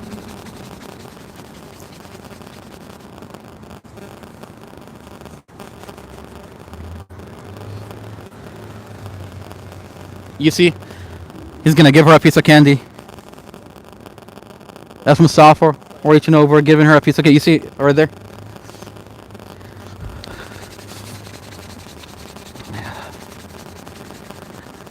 They have a beautiful relationship where she turns on the radio, the speaker for him. Wait until you see the Google Nest videos. The prosecutor, Sarah Sammy, and Commonwealth Amy Ashworth are terrified. I mean, isn't your job to seek out the truth? I see you running the other way, lady. I see you looking the other way, avoiding details in this case. Sealing off documents, sealing off body cams. I mean, you sealed off his own dash camera. Oh, wait a minute. The dash camera is cut. Oh, that's why you sealed it off. Because the minute you release it, the community is going to start asking questions. Where's the audio, ma'am? Oh, you have Officer Zymus who admit that this dash camera does, in fact, have audio? So why have you been saying for 2 years it has no audio? It's ridiculous. You see Mustafa is washing 5-year-old Empress. This is the inside view. We just watched the bird-eye view from 7-Eleven, where you see Mustafa is washing 5-year-old Empress's hands. Inside, you see a different view, and then he gets her napkins.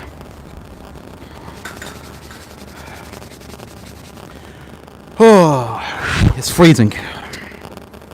It is freezing. You see Mustafa is giving 5-year-old Empress napkins to dry off her hands. That guy doesn't care. That guy doesn't care about 5-year-old Empress. He's with a squeegee, and she has a beautiful relationship with him where she rolls up the window for him. And he's cleaning her window for her.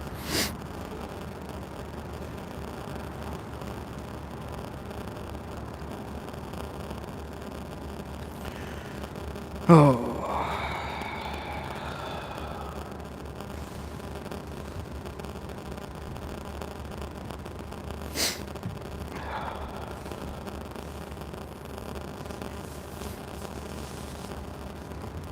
This prosecutor is scared of the details. These are terrifying details for this prosecutor. Because when you start watching this dash camera, it doesn't make sense anymore. I mean, 3 minutes after they leave 7-Eleven, the vehicle accident happened. What's more disturbing is this prosecutor got a lip reader. She says, I have a lip reader. And the lip reader, what she wants to do in court is she's telling Judge Carol Weimer, we don't want to admit the whole dash camera into trial. We don't want to admit the whole dash camera. The jury, we want them only to see clips. We don't want them to see the whole dash camera. Why? You're charging someone with murder. You don't want the jury to see the dash camera? What this prosecutor is actually doing is she's attempting to enter into evidence only clips. Now, at one point, after they leave the 7-Eleven, they pull into a red light. 1 minute after the red light,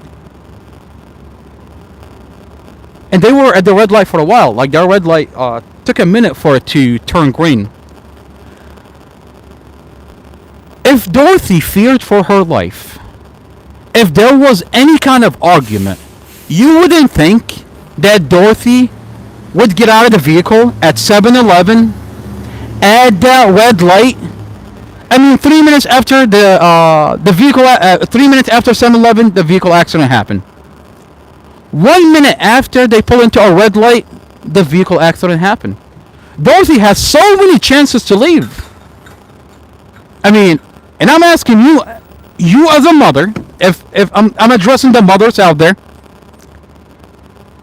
if you were in that shoe, if you were in a position where you feared for your life, if there was an argument, wouldn't you take your baby and leave? You're at 7-Eleven. You're at a red light. You have so many chances to leave.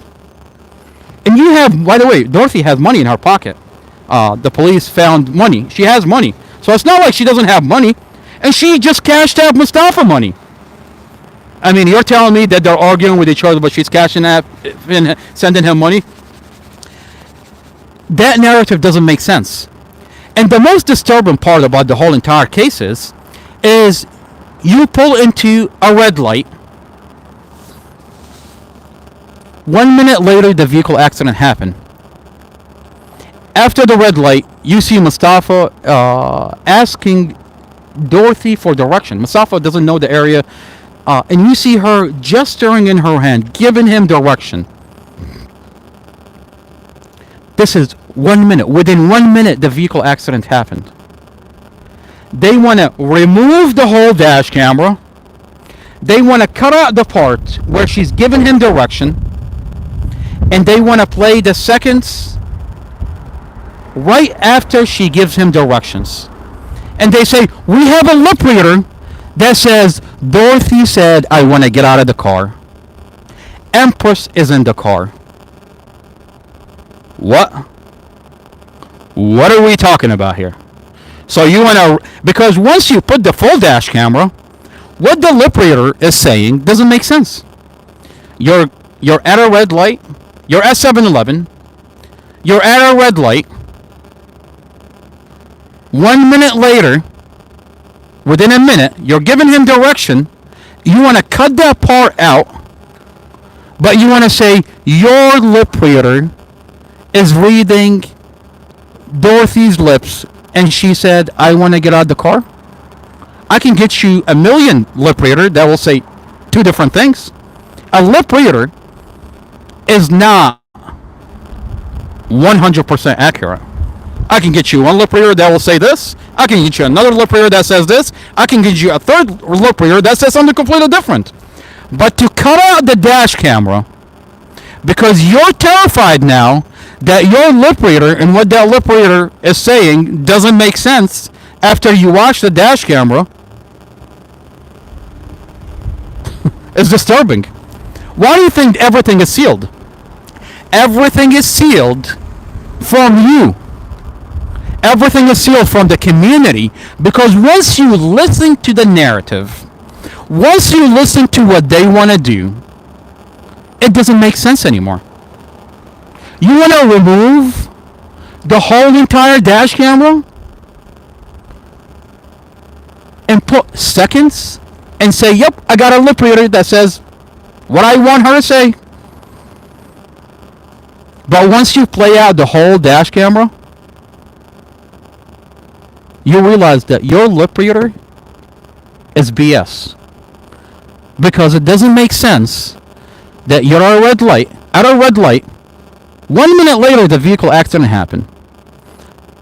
You're giving Mustafa directions, and then there's a vehicle in front of him, so he's bypassing that vehicle by taking a lane. And it looks like you're telling him, can you hurry up? You're giving him directions, just like, keep going. So Mustafa, there's a vehicle in front of him. I think they're running late to the cemetery. So he attempts to bypass that vehicle in front of him. He takes a lane. He thought it was a regular lane. I mean, the investigator says there are four accidents that happen on that road, that same exact intersection, where people take that lane thinking it's a regular lane, and they end up in oncoming traffic. This is the same investigator that on scene said this is a vehicle accident, and Mustafa did everything he can to avoid a vehicle accident. The same investigator falsifying the police report now. You see Mustafa, they're passing back and forth a cigarette. What argument are you telling me that exists when you're smoking a cigarette? I'm asking you, don't even take my word for it. If you're arguing with your partner, would you take a cigarette from her? Would you pass on a cigarette? Would she take a cigarette from you? There is no argument inside this vehicle. They lied about the whole entire thing. And I want to remind everybody, this is hemp. Dorothy has cancer, and hemp helps her with the pain. Hemp is not weed. It doesn't have drugs in it. Dorothy's toxicology, Mustafa's toxicology has no drugs and has no alcohol. So for those that are trolling the conversation, it's not going to work anymore, because 2 years ago, you can troll the conversation, but you can no longer troll the conversation when this information is publicly accessible now. Everything is coming out. The accident happened, so here you see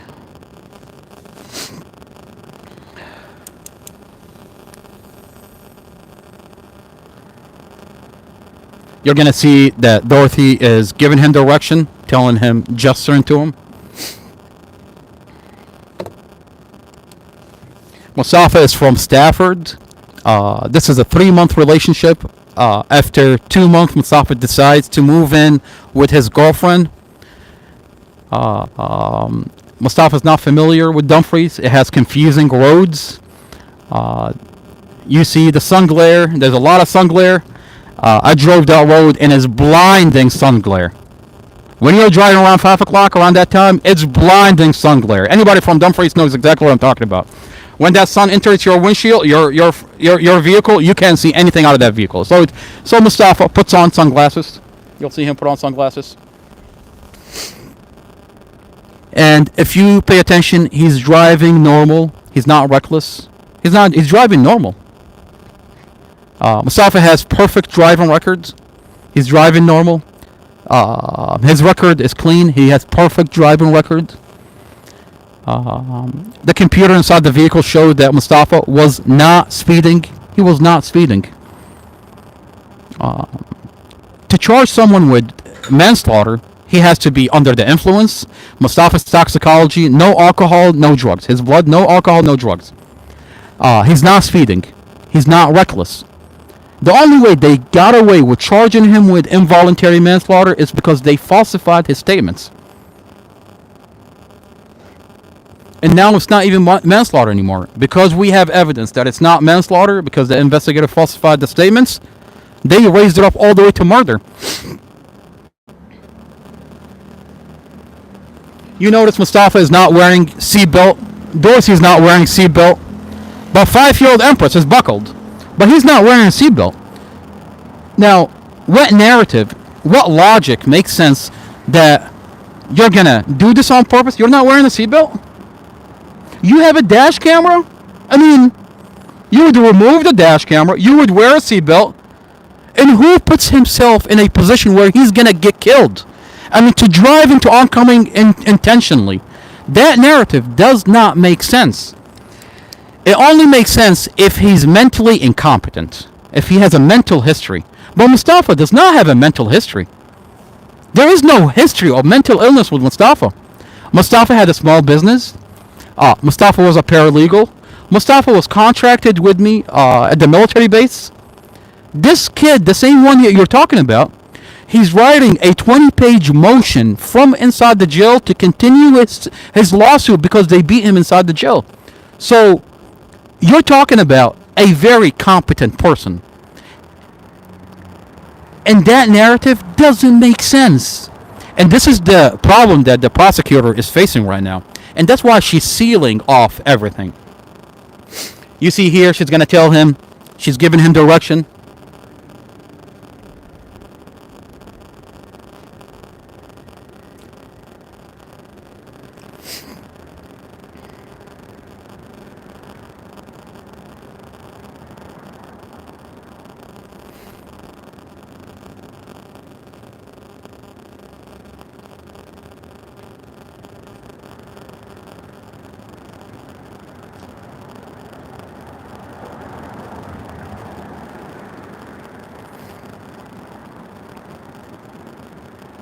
You see, she's about to gesture, giving him. There's a vehicle in front of him. He takes a lane. And at that point, you have 2 seconds to react. Let's go back, slow it down. We're going to play it in slow motion. Constant reminders of your moderate to severe Crohn's.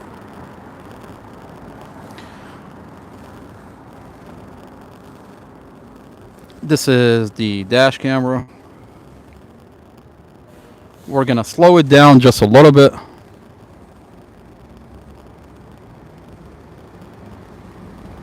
By the way, once you take that lane and realize that you're literally talking about 2 seconds to react. You have 2 seconds to react. This is Mustafa. His girlfriend gestures to give him direction. There's a car in front of him. He's bypassing that car.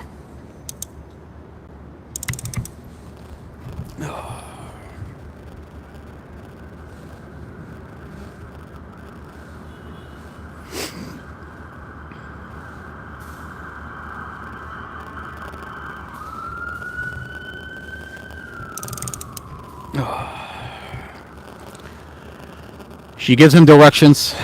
He's bypassing the car in front of him. He takes a lane. He thinks it's a regular lane. When he realizes it's not a regular lane, there's a vehicle on his right. He can't get back into traffic.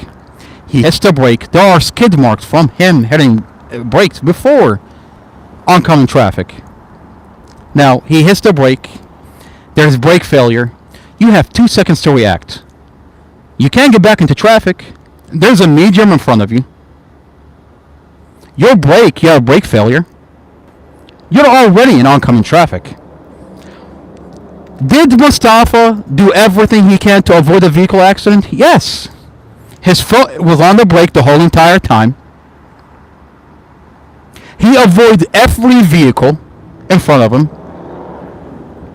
He makes it all the way to the other side. But the SUV turns into Mustafa. Now I have a body cam that I want to play for everybody. That one of the paramedics goes up to Investigator Drum and tells him the driver of the SUV is a PLS patient. Now, if we know anything about PLS, there is heavy medication that you take for PLS. The driver was heavily medicated, where she shouldn't have been on the road. And with PLS, you have weak motor functions, upper extremities, lower extremities. This is a paramedic that goes up to Drum. Grab the phone out of the It's up to this gentleman right here. Can you all step up on the medium real quick? This car's gonna pull out.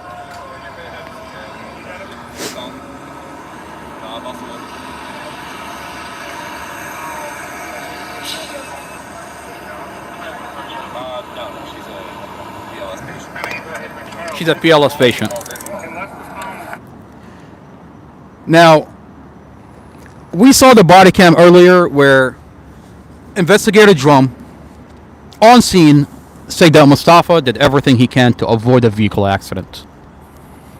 These are all his skid marks. Mustafa cleared all the vehicles and the SUV turned into him. She's a PLS patient. She never hit the brake. She was speeding. And she turned into Mustafa. Now, why did this investigator falsify the police reports? We have a body cam where one of the police officers who shows up on scene is telling Investigator Drum, identifying Mustafa, and he's telling him, we've been watching Mustafa. The officer, what's that one officer's name? He said, it's in the back of my head. Patrol. Let's watch the body cam. I'm gonna remember the name of that officer. He said this officer with patrol was watching Mustafa. Now why are you watching Mustafa? And then he identifies Mustafa. He tells Drum, now Mustafa is laying unconscious in front of his vehicle on the ground, and he's pointing at Mustafa, and he's telling Drum, knowing him is drug related. What do you mean? Mustafa does not have a history of doing drugs. Mustafa does not have a criminal history of drugs. But you're putting a label on Mustafa while he's unconscious in front of his own vehicle on the ground, and you're laughing about it. Let's watch that body cam.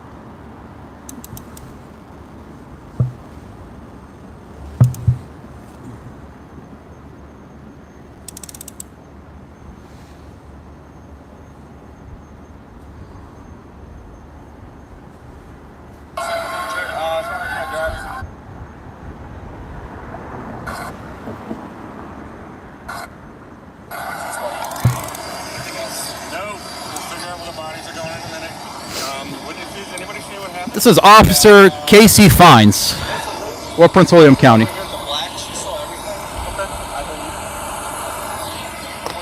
car is the at-fault. This is the driver of that vehicle. Thank you.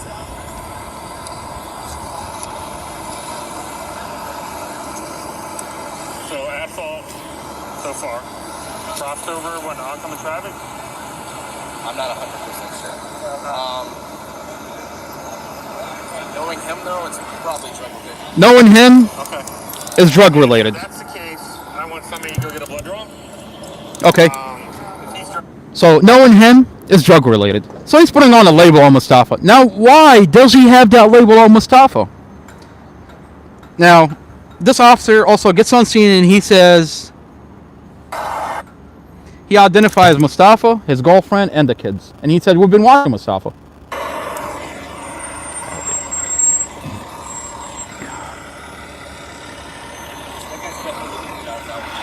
Yeah? You don't remember his name? Mustafa is his name. Mustafa is his name. I got his name, I call Duplessis. Duplessis, that's his name. mom's name, and kid's name. Mom's name, the kid's name. So he identifies Mustafa. He identifies his girlfriend. He identifies the kids. And he said, Officer Duplessis. I called Duplessis, and that's how I got Mustafa's information. So they've been watching, Officer Duplessis has been watching Mustafa. Officer Duplessis with patrol has been watching Mustafa. Now the question is, why? Why are you watching Mustafa? You're putting on a label. Knowing him is drug related. Mustafa doesn't have a history of drugs. Where are the police reports, sir? You said you went into him. He wasn't driving, but what are you talking about, sir? You're watching my brother. And it's one thing when I say why he's watching Mustafa. It's another thing when you ask Mustafa's lawyer, why are they falsifying Mustafa's police reports? Why are they beating Mustafa inside the jail? It's one thing when I tell this community what they're doing. It's another thing when Mustafa's lawyer, the lawyer that was representing Mustafa, and his over $500,000 lawsuit against the police. It's another thing when he says it. I have a phone call conversation with that lawyer, and that lawyer says, I have no doubt that they're falsifying your brother police report. I have no doubt that they're beating your brother inside the jail. Let's listen to that phone call. The investigator that wrote the report, he lied on the report. We recorded that conversation. I'm sure he did. Yes, sir. Frankly, I'm sure they all know that you sued the staff for guns. And they beat your brother up because they know that you sued the staff for guns. Yes, sir. This is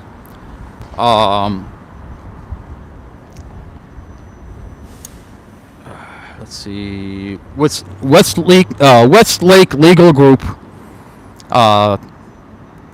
At the time, he was going up against Rachel Adams with Thomas McMillan.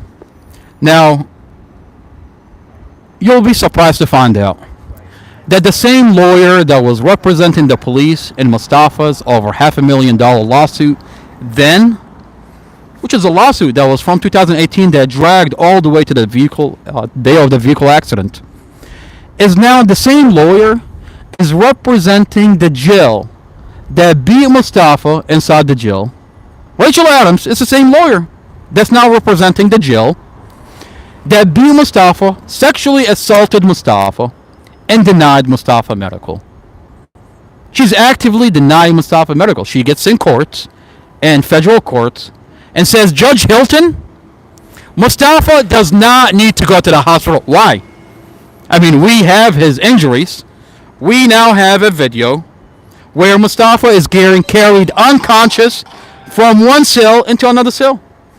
His injuries, his arm, 2 weeks after we visited Mustafa, his arms are 3 times the size of a normal arm.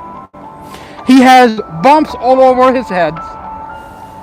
And Mustafa has not gotten medical. Why would you get in front of a judge and say he doesn't need medical? What do you mean, lady? What do you mean? Is that what Commonwealth Amy Ashford wants? That he's so badly hurt that when she gives him a plea deal, he's begging her for that plea deal. We're talking about the same Commonwealth attorney that sealed off all his body cam, all his falsified police reports, that she's a jail board member. Her job is to protect inmates, which is a conflict of interest. It doesn't make sense to prosecute inmates and you're the same one that protects inmates, unless you're part of a reason to look the other way to make sure that you secure convictions. That when you give them a plea deal, when your correctional officers put out a hit on someone and beat them, when you put out a hit on someone, your correctional officers are going to beat them, abuse them, deny them medical, so that way they're so badly hurt that when you give them a plea deal, they're begging you for it. You're setting the condition inside this jail. On that note, we're going to end this podcast. I want to thank everybody for being here. I think our cell phone ran out of battery, so the group chat got shut down a while ago. We're out in the elements, so I want to thank everybody for being here. Don't forget about Mustafa's legal fund. We have to raise money for Mustafa to get a lawyer so he can have a fair trial. Mustafa is coming home, and these individuals are exposed on a higher level. I've got a giant truck right there, right in front of the DOJ, right in front of the FBI building that says Free Mustafa on it. We're here every day, and we're going to continue to podcast every day. Even though it's freezing, we're going to be here. Before we end this podcast, I want to thank everybody. I want to thank the supervisor for the police department that came out earlier and prayed with me here for Mustafa. I want to thank him. And I want to remind everybody that when we sit here and have these conversations about police misconduct, this is not a reflection of every police officer. Most of the police officers that we have in our communities are doing their job. They put a badge in a uniform. They put their life at risk every single day, serving this community. They're from this community. And what we're talking about is a select few. And we ask the individuals in charge that when we identify and when you find a select few that are engaged in police misconduct, hold them accountable. Don't just go up to a judge and seal off the body cam, covering this up, because it's only going to get worse. On that note, I want to thank everybody for being here. This is not another boring podcast. I want to thank, specifically, I want to thank Farah. I want to thank Missy. I want to thank Shelly. I want to thank Shirley for donating into the legal fund. I want to thank Lakeisha, a retired police officer that's watching Mustafa's case. I want to thank you, ma'am, for being there.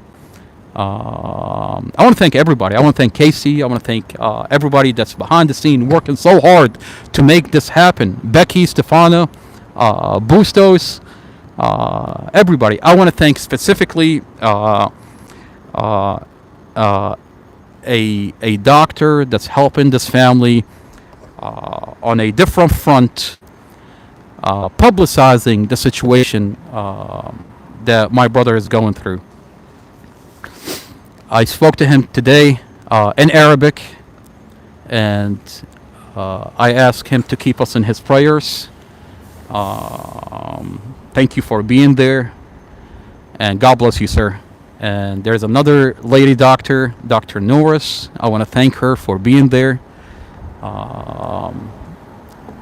And please keep us in your prayers, ma'am. On that note, thank you for being here. This is not another boring podcast. Mustafa through the police body cams. Judge Carol Weimer under the microscope.